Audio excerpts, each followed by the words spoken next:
os he hablado hasta ahora de el Mester de Clerecía y del Mester de Juglaría, que serían las dos grandes corrientes poéticas que nos encontraríamos en los siglos XII y XIII para el Mester de Juglaría y XIII y XIV para el Mester de Clerecía. Y ahora me falta hablaros de otros dos géneros literarios que también vamos a encontrar durante la Edad Media, que son el teatro y después también la prosa, porque también durante la Edad Media hubo algunos textos en prosa, sobre todo a partir del siglo XIV.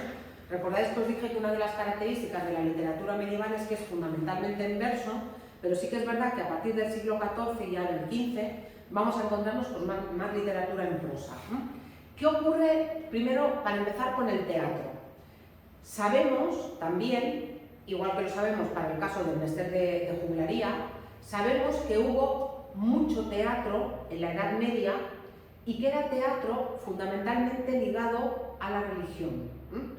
Eran primero obritas que se representaban dentro de las iglesias, sobre todo en Semana Santa y en Navidad, pero luego estas obras fueron saliendo a los pórticos de las iglesias, a las plazas, y luego ya se convertían en tales espectáculos que al final había compañías que iban de un sitio a otro, de una plaza a otra, representando diferentes obras, ya os digo, muchas veces de temática religiosa.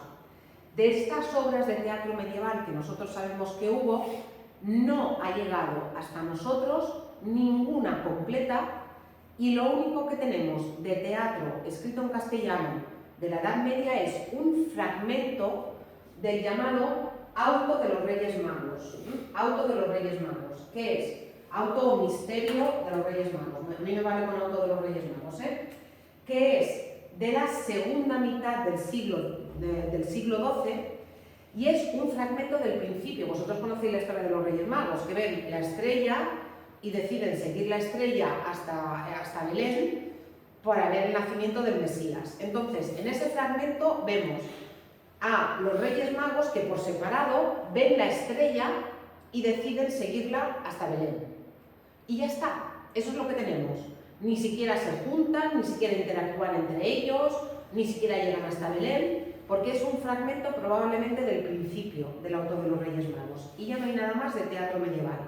Pero como os he dicho, sabemos que hubo más teatro durante la Edad Media, pero que no ha llegado hasta nosotros, ¿vale? Respecto de la prosa,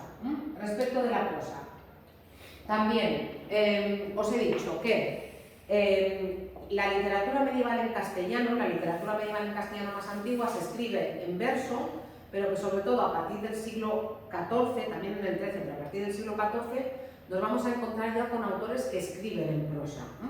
Y dentro de estos autores que escriben en prosa, nos vamos a encontrar con uno muy importante que es Don Juan Manuel. Se llama Don Juan Manuel porque era infante de España, era sobrino de un rey, del rey Alfonso X el Sabio, y durante la Edad Media circulaban por la península y por toda Europa en general colecciones de cuentos, a imitación de las colecciones de cuentos orientales. ¿Os suenan las Mil y una noches? Sí. Los cuentos de Simbad, de Aladín. ¿Os suena todo? Aladino, no se llama en castellano, nadie se llama Aladín por la película, pero entonces esas recopilaciones de cuentos que normalmente venían de la India, venían de Arabia, es decir, recopilaciones de cuentos de Oriente, eran muy populares en toda Europa. Entonces empiezan a escribirse también en diferentes lenguas, en inglés, en castellano, en francés, colecciones de cuentos que imitan esas colecciones de cuentos de Oriente. Y la más importante va a ser el Conde Lucanor, escrita por Don Juan Manuel, que es este sobrino del rey Alfonso X el Sabio. Era un hombre riquísimo, Don Juan Manuel. Era un hombre tan rico que tenía tantas tierras que se decía que una ardilla podía ir saltando de árbol en árbol por sus tierras desde Murcia hasta Cantabria, sin salir de sus tierras. Es decir, tenía como media península ibérica, no toda, pero tenía muchísimos terrenos. Y también como curiosidad os diré que Don Juan Manuel se casó con una niña que tenía 8 años. Evidentemente no era un matrimonio por amor, no se conocían ni siquiera. Pero no consumaron el matrimonio hasta que ella no tenía la regla. O sea, la tuvo allí metida en un castillo Y cuando le dijeron que ella era mujer, ya, entonces ya consumaron el matrimonio. Eso también era muy normal en la época, como os he dicho más, en una época en la que los reyes y la familia real no se casaban por amor, y con eso todavía tuvo más tierras. De él además sabemos que escribió muchas obras porque en su testamento dejó una lista de todas las obras que él había escrito y sabemos que escribió más de 30 obras. Con tan mala suerte que él, para que sus obras se preservasen, dejó un ejemplar, ¿os acordáis de esos que se escribían a mano? Dejó un ejemplar de cada una de estas obras en un monasterio en Valladolid, en el monasterio de Peñafiel, con tan mala suerte que el monasterio se quemó. Y resulta que las únicas obras que han llegado hasta nosotros de don Juan Manuel eran las copias que no se conservaban en el monasterio de Peñafiel. Y por eso sabemos que escribió, por ejemplo, le gustaba mucho el ajedrez, le gustaba mucho la caza, escribió tratados sobre el ajedrez y sobre la caza, pero la obra más importante de don Juan Manuel es El Conde Lucanor, que es un conjunto de 50 cuentos o ejemplos, que son cuentos pero con un final moralizante, que siempre siguen la misma estructura, siempre siguen la misma estructura. En la introducción nos encontramos con un conde, que es el conde Lucanor, que tiene un problema y que no sabe cómo solucionarlo, y le pide ayuda a un consejero suyo que se llama Patronio. Patronio, en lugar de darle la solución directamente, le cuenta un cuento que se ajusta al problema que el conde le plantea. Patronio le aconseja de esta manera al conde cómo solucionar el problema, el conde aplica la solución y le va bien. Y al final se termina con 2 versos en los que el autor resume la enseñanza de la narración. Ahora lo veremos con un ejemplo, ¿vale? ¿Estos 50 cuentos se los inventa don Juan Manuel? No se inventa ninguno. Se sabe de dónde viene cada uno de estos cuentos, se saben las fuentes originales. ¿Qué hace don Juan Manuel? Los adapta. Coge esa historia que ha escuchado y que le ha gustado y la adapta para que esas historias sirvan como forma de comportamiento a los nobles. Es un libro que está dedicado... Adapta el cuento a la época. Pero sobre todo a dar lecciones a los nobles. Mirad este. Esta historia dice así: lo que sucedió a un hombre que por pobreza y falta de otra cosa comía altramuces. ¿Sabéis lo que son los altramuces? No. Es una palabra árabe, por cierto. Es una palabra árabe. Es una palabra árabe. Mirad, esto. ¿Lo veis? Eso como si fuese... Estos son altramuces. Esto es una legumbre, sí. Se come mucho en las ferias, donde está el coco y las chufas, y ¿no habéis comido nunca? ¿Nunca habéis comido altramuces? Dice que tiene muchísimas proteínas, muchísima proteína. ¿Veis que dice que es superalimento? ¿Y qué haces? Te comes... Sí, pero es más blandito, tienes que tenerlo en remojo. ¿Y qué haces? Te comes lo de dentro y tiras la piel. Lo de fuera, esto que tenéis aquí, no se come. Se pelan muy fáciles porque tienen esta especie de agujerito, entonces es muy fácil sacarlo y te comes lo de dentro. ¿Vale? Imaginaos, yo qué sé, para entendernos, imaginaos que en lugar de altramuces son pipas. ¿Sí? Entonces tú te comes lo de dentro y tiras la cáscara. Pues aquí lo mismo, ¿vale? Entonces, salud. Entonces, fijaos en el cuento, dice. El cuento dice así, dice: otro día hablaba el conde Lucanor con Patronio, su consejero, de este modo: Patronio, bien sé que Dios me ha dado mucho más de lo que me merezco, y que en todas las demás cosas solo tengo motivos para estar muy satisfecho. Pero a veces me encuentro tan necesitado de dinero que no me importaría dejar esta vida. Os pido que me deis algún consejo para remediar esta aflicción mía. Es decir, el problema que tiene el conde en este caso es que anda escaso de dinero. Lo tengo todo bien, mi vida está todo bien, pero muchas veces me veo muy apretado de dinero. Y su consejero, mirad lo que le dice. Dice, bueno, ya tiene el problema planteado. El cuento que le cuenta el consejero dice: señor conde Lucanor, para que vos os consoléis cuando os pase esto, os convendría saber lo que le pasó a 2 hombres que fueron muy ricos. El conde le rogó que lo contara. Y ahora viene el cuento. Dice: señor conde, uno de estos hombres llegó a tal extremo de pobreza que no le quedaba en el mundo nada que comer. Habiéndose esforzado por encontrar algo, no pudo más que encontrar una escudilla de altramuces. Una escudilla sería como un bol, ¿sí? Lo único que encontró este hombre fue un platito de altramuces, ¿vale? Al recordar cuán rico había sido y pensar que ahora estaba hambriento y no tenía más que los altramuces, que son tan amargos y saben tan mal, empezó a llorar, aunque sin dejar de comer los altramuces por la mucha hambre, y de echar las cáscaras hacia atrás. Es decir, él iba por la calle, iba llorando, comiéndose los altramuces, pensando lo rico que yo he sido y lo pobre que soy ahora, que solo tengo para comer esto, y mientras iba caminando, iba llorando, iba tirando las cáscaras de los altramuces, ¿vale?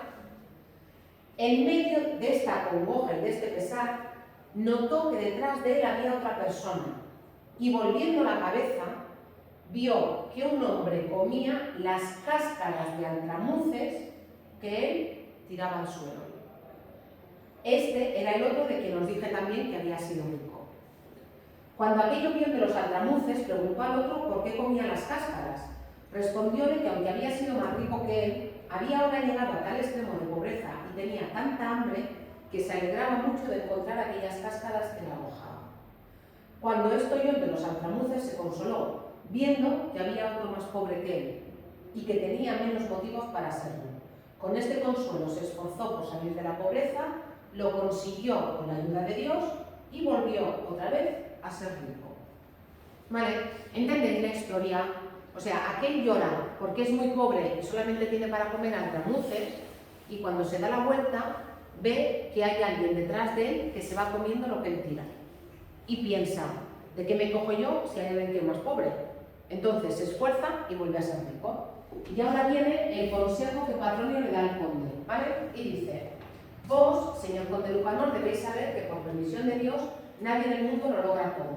Pero pues en todas las demás cosas os hace Dios señalada merced y salís con lo que vos queréis, si alguna vez os falta el dinero y pasáis estrecheces, no os entristezcáis, sino tened por cierto que otros más ricos y de más elevada condición las estarán pasando, y que se tendrían por felices si pudieran dar a sus gentes, aunque fuera menos de lo que vos les dais a los vuestros. ¿Vale? Y veis otra vez cómo la preocupación del señor feudal no es solamente por él, sino también por los que mantienen. Sí, entonces aquí Patronio le está diciendo: ya que tenéis todos los favores en todo, esforzaos un poco más por el dinero, pero que al final el dinero no es tan importante y que se arreglará. ¿Va? Al conde le agradó mucho lo que dijo Patronio, se consoló y esforzándose logró salir de la penuria en que se encontraba. Viendo don Juan que este cuento era bueno, lo hizo poner en este libro y escribió unos versos que dicen así: la moraleja: por pobreza nunca desmayéis, pues otros más pobres que vos veréis. ¿Sí? Y es cierto, ¿eh? Es cierto. Me llama la atención Dime. de cómo está planteado, Sí. pero en el punto de que siempre está relacionado con el vos. Claro, porque es que en aquella época el tú viene después. No, o sea, El tú viene después. El tú es moderno en castellano. El vos, por eso en Sudamérica, claro, lo que pasa es que cuando los españoles colonizan Hispanoamérica, se llevan el español del siglo XV, del XVI. El tú es posterior. Entonces, sí. Va, ¿veis entonces la estructura de los cuentos del conde Lucanor? Sí. Y ahí nos iríamos hasta el siglo XV. ¿Qué ocurre con la literatura en el siglo XV? Bueno, pues la literatura en el siglo XV va a vivir una revolución absoluta. Recordad, os dije, el siglo XV, si hablamos de la Edad Media histórica, el siglo XV se considera todavía Edad Media. Pero si hablamos de la literatura en castellano, el siglo XV ya se considera siglo de prerrenacimiento, es decir, o el final de la Edad Media o el principio de lo que va a venir en el siglo XVI, que va a ser el Renacimiento.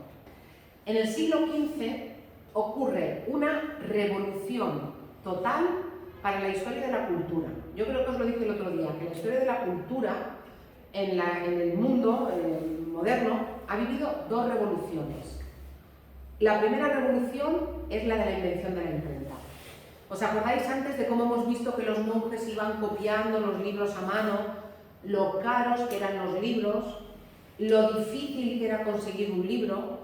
Cuando se inventa la imprenta a mitad del siglo XV, eso cambia por completo. Los libros van a ser mucho más baratos, los libros van a estar al alcance de más gente y con ello también la necesidad o el deseo de saber leer. Claro, si yo tengo un artículo que es absolutamente de lujo y al que no voy a poder acceder nunca, ¿por qué voy a tener que aprender cómo usarlo? Imaginaos, es lo que pasaba antes con los coches. Cuando los coches eran carísimos, carísimos, carísimos, muy poca gente sabía conducir. Porque ¿para qué tenías que aprender a conducir si nunca ibas a conducir un coche? Claro, cuando los coches se popularizan, todo el mundo quiere tener el carnet de conducir, porque tarde o temprano vas a comprarte un coche y vas a querer conducirlo, ¿vale? ¿Qué ocurre? Que hasta que no se inventa la imprenta, la gente no siente de verdad la necesidad de saber leer. Y con la invención de la imprenta va a empezar a haber más público lector, muchas mujeres se van a incorporar también a la lectura y además van a surgir también nuevos géneros literarios que necesitan de más tiempo de escritura y de más tiempo de lectura. Claro, ya no es voy a escuchar algo, sino tengo el libro en mi casa y puedo leer en diferentes días y puedo leer en diferentes momentos. Va a cambiar por completo la relación con la cultura. Además, en el siglo XV también nos vamos a encontrar con unos hechos históricos que son muy importantes. Por ejemplo, en el caso de la península ibérica, se expulsa definitivamente a los musulmanes. En el año 1492 cae el último reino musulmán que quedaba en la península, que era el reino de Granada, y con eso se acaba la llamada conquista o reconquista. Los reyes católicos expulsan a los musulmanes. También los reyes católicos expulsan a los judíos de la península. Con la excusa de la religión, los acaban echando porque les deben muchísimo dinero. Fijaos en Sidi a qué se dedican los judíos que aparecen. Entonces no había banqueros cristianos, porque la religión católica prohibía dejar dinero a interés. Entonces, ¿quiénes eran los banqueros? Los judíos. Los reyes católicos, para terminar con las guerras que tenían en la península, para la conquista de Granada, para enviar a Colón a América, en teoría a las Indias, porque se pensaban que lo llevaban a las Indias, no a América, y los reyes católicos piden muchísimo dinero a los judíos. Cuando no lo pueden devolver, los expulsan de la península. Entonces, aquella convivencia entre las tres culturas que se ve durante la Edad Media, cristianos, judíos y musulmanes, que vais a ver en Sidi, aquella convivencia se rompe. Eso es otro hecho muy importante. Y el otro, también os lo he anunciado, la llegada de Colón a América. También tenéis que pensar que durante el siglo XV es verdad que España continúa teniendo aquella pirámide estamental, pero también tenéis que pensar que en España ya, sobre todo a partir del siglo XIV, va a tomar fuerza la burguesía. La burguesía es esa clase social que no pertenece a la nobleza, que vive en las ciudades y que ya ha hecho dinero. Dentro de la burguesía, como os dije el otro día, está el zapatero que remienda los zapatos, pero también está el empresario que tiene, pues por ejemplo, a mucha gente curtiendo pieles, ¿sí?, con las que se fabrican los zapatos. Entonces, ya nos empezamos a encontrar con una clase social que no existía durante el siglo XII o durante el siglo XI y que poco a poco se va a ir haciendo con el poder económico en la península. Cuidado, sigue siendo los no privilegiados, siguen teniendo que pagar impuestos, porque los nobles y la iglesia siguen sin pagar impuestos. Sí, efectivamente. Bueno, y como os he dicho, importantísimo, importantísimo, importantísimo, la invención de la imprenta. La invención de la imprenta. Si no se hubiera inventado la imprenta, es muy probable que no se hubiera escrito la obra de la que os voy a hablar ahora, que es la Celestina. Cuando hablamos de la literatura en el siglo XV, ya os he dicho, yo solamente os voy a hablar de una obra de la literatura en el siglo XV, que es la Celestina, pero, como os he dicho, cuando hablamos de la literatura en el siglo XV, tenemos que entender que nos vamos a encontrar con obras que tienen características que todavía son de la Edad Media y características que ya nos anuncian que las cosas ya no van a ser como antes. Nos vamos a encontrar temas nuevos, formas nuevas de escribir y además nos vamos a encontrar, como os he dicho, con formas nuevas de escribir que están pensadas para ser leídas, no para ser recitadas, sino para ser leídas. Dentro de todas estas obras importantes del siglo XV, la más importante es la Celestina. ¿Alguien sabe lo que es una Celestina? ¿Una Celestina? ¿Qué es una Celestina? No. Como una princesa, No. Una bruja. Lo asociamos con bruja, pero no exactamente una bruja. Lo asociamos con bruja a partir de esta obra.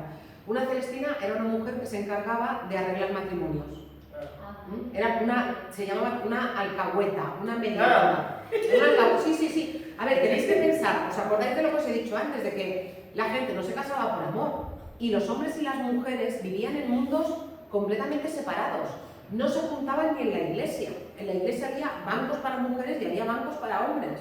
Y las mujeres y los hombres lo que hacían era que se casaban con quien decidía las familias y si alguna vez te encaprichabas de alguien a quien habías visto, a quien veías por la ventana, con quien te cruzabas por la calle, con lo que fuera, tenías que arreglártelas para que alguien le hiciera saber a aquella persona que te gustaba y tenías que también ingeniártelas pues para hacerle llegar mensajes y luego posteriormente pues para verte.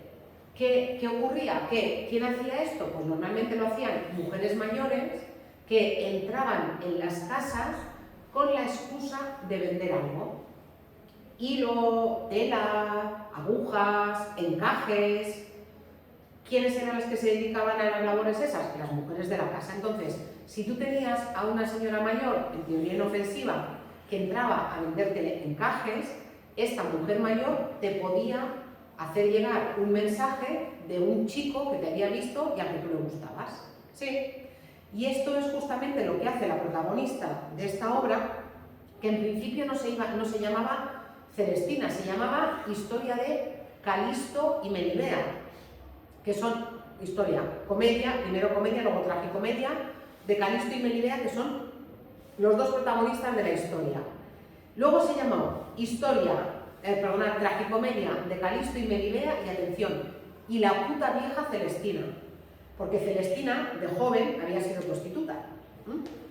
Y luego al final se acabará llamando solamente Celestina. ¿Por qué? Porque el personaje central de la obra, el personaje que da título, Celestina, es un personaje tan redondo, es un personaje tan interesante, que al final se acaba haciendo la protagonista de la obra, más que Calisto y Melibea, que son un poco pánfilos desde mi punto de vista. ¿Vale? ¿Qué características tiene la Celestina? Vale, mirad, en primer lugar, como os he dicho, el título original es Tragicomedia. ¿Por qué se llamaba Tragicomedia? Pues porque es una obra que tiene elementos trágicos y que tiene elementos cómicos, ¿vale? ¿Y por qué tragicomedia? Bueno, en aquella época, ¿por qué la palabra tragicomedia? Porque en aquella época muchas veces se ponían títulos descriptivos de este estilo, o sea, si tú lees esto te vas a encontrar con elementos trágicos y con elementos cómicos, ¿vale? Una cosa que llama mucho la atención de la Celestina, veis que tenéis aquí que es una obra dialogada, ¿lo veis? Sí. Fijaos cómo está escrita. Esto es justo el principio de la obra. Fijaos cómo está escrita. ¿Tipo conversación? Tipo obra de teatro. Está escrita tipo obra de teatro. Calisto y lo que dice Calisto, Melibea y lo que dice Melibea. No hay descripciones, no hay narrador. Está escrita como si fuera una obra de teatro. Pero ¿es una obra de teatro? No es una obra de teatro para ser representada. Porque representar la obra duraría 7 u 8 horas. No es una obra para ser representada, es una obra para ser leída. Y es una obra probablemente para ser leída por diferentes personas. Os tenéis que imaginar una casa noble o una casa rica. Por las tardes hay 10 o 12, 8 personas en la casa, se reparten los papeles, cada uno lee su papel y es como si la obra no se representara, pero como si la obra se leyera para todo el mundo en voz alta. era probablemente así, fue probablemente concebida así. Después se han hecho diferentes adaptaciones, hay una adaptación televisiva y se han hecho también diferentes adaptaciones teatrales, pero tienen que recortar muchísimo la obra, porque si no la obra sería muy larga. Por tanto, es una tragicomedia, está escrita en forma de diálogo y tenemos un problema con las ediciones de la Celestina. ¿Por qué? Como parece una obra de teatro, en lugar de estar dividida en capítulos, está dividida en actos, como las obras de teatro. La primera edición tiene 16 actos. Después se hace una segunda edición que tiene 21 actos. Y después se hace una tercera edición con 22 actos.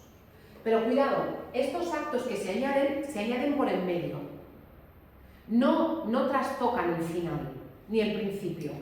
Y parece que es ¿por qué? Pues porque el autor, Fernando de Rojas, probablemente vendió la primera edición y entonces cuando tú vendías las obras, luego ya no tenías derechos de autor. Si la obra era un éxito, a ti no te pagaban más. Entonces, es probable que Fernando de Rojas decidiera añadir 5 actos más por el medio, que como os he dicho no aportan nada a la trama, para poder volver a vender la obra y poder volver a ganar dinero con la obra. Lo que es seguro es que el acto este de los 22, el retraso este que está por en medio, ese es seguro que no es obra de Fernando de Rojas, ¿vale? Luego hay otro problema con la obra. Fernando de Rojas estudiaba en la Universidad de Salamanca, entonces ya había universidades, y él cuenta que cuando él era estudiante en la Universidad de Salamanca, el primer acto de la obra circulaba de mano en mano y que a él le gustó tanto la obra que decidió continuarla. ¿Sí? Eso es lo que nos dice el propio Fernando de Rojas, que él no escribió la obra del todo, sino que el primer acto circulaba, era anónimo, circulaba por la Universidad de Salamanca y él decidió continuarlo.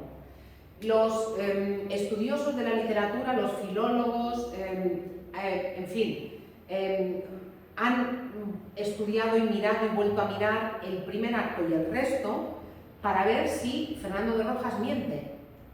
Pero claro, ¿por qué iba a mentir? ¿Por qué iba a decir, por qué no iba a reconocerse como autor de toda la obra? Iba a decir, no, el primer acto me lo encontré y yo decidí continuar la obra. ¿Por qué iba a mentir? Y segundo, cuando uno estudia muy a fondo la obra, hay pequeñas diferencias de estilo entre el primer acto y los restantes. Pero en cualquier caso, Fernando de Rojas supo continuar magistralmente con ese primer acto. Si de verdad se lo encontró, que no tenemos por qué no creernos su palabra, supo continuar magistralmente con el resto de los actos. Además, hay otro hecho que probablemente corrobora esto, y es que Fernando de Rojas ya no escribió nada más. Ya no hay ninguna otra. Escribió eso y ya está. Escribió eso y ya está. Es como si hubiera necesitado la inspiración de ese primer acto y una vez encontró la inspiración en lo que alguien había escrito antes, después ya está. Ya no tuvo necesidad de volver a escribir. ¿Vale? Entonces, problema con las ediciones de la Celestina y con la autoría. Que el propio Fernando de Rojas nos dice que el primer acto no es suyo y que el resto sí. ¿Vale? Más cosas con la Celestina, Bueno, aquí os cuento lo de los actos, lo de los dos autores, ¿De qué trata la Celestina? ¿De qué trata? Mirad, trata de lo siguiente. Al principio de la obra vemos que Calisto se declara Melibea. Se han visto antes, no sabemos dónde, ni de qué manera. Los dos son solteros, los dos son jóvenes, los dos son ricos, pero tampoco sabemos muy bien por qué no se pueden casar, no sabemos por qué. Tiene que ser un amor prohibido desde el principio. Entonces, resulta que en un momento dado, Calisto, como os he dicho, ve a Melibea, se enamora de ella y se declara. Y Melibea lo rechaza. Y además lo rechaza de muy malas maneras. Le llama cosas muy feas y le dice, tú a mí no me gustas y no te vuelvas a acercar. Entonces, ¿qué hace Calisto? Calisto está en casa con sus criados, está desesperado y uno de los criados le dice, yo conozco a una alcahueta, a una mediadora, que es medio bruja y que no solamente puede ir a casa de Celestina, sino que la puede convencer de que te quiera. Y Calisto le pregunta, ¿y de qué la conoces? Mi madre, que era prostituta, ejercía con ella en un prostíbulo. Hay otro de los criados que advierte a Calisto de que ella no es buena mujer, que tenga cuidado con Celestina. Pero Calisto está tan enamorado de Melibea que al final, ¿qué hace? Llama a Celestina, le da dinero y le dice: tienes que convencer a Melibea. Celestina va a casa de Melibea, le habla con la excusa de venderle unos encajes y unas cintas, se quedan solas, le habla del amor de Calisto y Melibea echa a Celestina de casa, también de muy malos modos. Pero en cuanto Celestina se ha ido, Melibea empieza a pensar en Calisto, total, que de repente se descubre completamente enamorada de Calisto. Eso no está muy bien explicado por qué, pero bueno, hay quien dice que es porque, como ella es medio bruja, en una de las cintas que le da, le hace como un encantello o algo así, pero eso no sale en la obra, ¿eh? La cuestión es que Melibea se declara completamente enamorada de Calisto, manda a llamar a Celestina y le dice: estoy enamorada de Calisto y quiero que esta noche venga al jardín de mi casa porque quiero estar con él. Total, Celestina se va corriendo a decírselo a Calisto y Calisto le dice a Celestina, bueno, Calisto está completamente feliz y Calisto le da a Celestina una cadena muy gruesa de oro en agradecimiento, ¿vale? Calisto se acuesta con Melibea esa misma noche en el jardín de la casa de ella y a partir de entonces tienen diferentes encuentros amorosos, ellos dos en el jardín de la casa de Melibea, que es un jardín que tiene una tapia muy alta. Él sube cada noche, va con sus criados y sube cada noche con una escalera. La cuestión es que al cabo de un par de días los criados le dicen a le dicen a Celestina: nosotros te hemos puesto en contacto con Celestina y queremos nuestra parte del dinero. Queremos que parte del dinero que te ha dado Calisto y parte de esta cadena de oro sea para nosotros, también, que la compartas. Y Celestina les dice que no. Celestina les dice: yo he hecho el trabajo, yo soy vieja, entonces no había pensiones ni nada, yo tengo que guardar por mi vejez y por tanto no quiero compartir nada con vosotros. ¿Y qué hacen los criados? Para quedarse con el dinero y para quedarse con la cadena, matan a Celestina. Celestina, en su casa, vive también con unas chicas que también ejercen la prostitución. Las chicas, una de ellas es novia de uno de los criados, al ver esto llaman a la policía los coge y los mata. Es decir, a los dos criados que han puesto en contacto a Calisto con Melibea, la justicia los mata. Además, una justicia de esta rápida que los cuelga en 10 minutos, ¿vale? Pero Calisto y Melibea continúan con sus amores secretos y una noche que Calisto está con Melibea en el jardín, oye ruido detrás de la tapia.